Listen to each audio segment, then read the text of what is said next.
Yeah, the withered prune of a soul, Yeah. that explains why we have so much resistance to actually getting into our emotions in the first place? Yes. Unfortunately, when in our first incarnation in particular, because our soul is fully connected to the bodies, we are very much going to absorb the environmental conditions that the soul has incarnated into.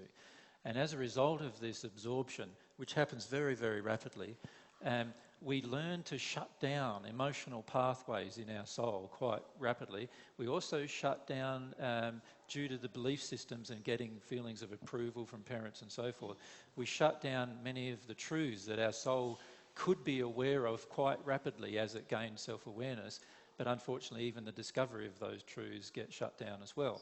And so we finish up in the process of incarnation sort of being born even in a withered state from a soul perspective, and then of course that withered state grows. Usually it's very rare for the withered state to actually be released.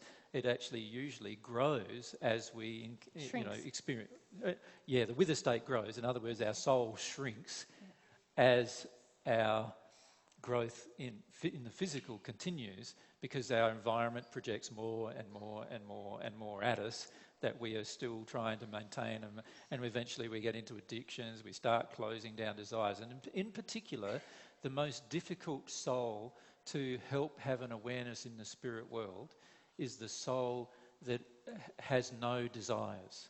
In other words, it went through life like in a very laissez-faire, sort of way, in the sense that it went through life not really make choices, not really making decisions, letting other people dictate to itself its life.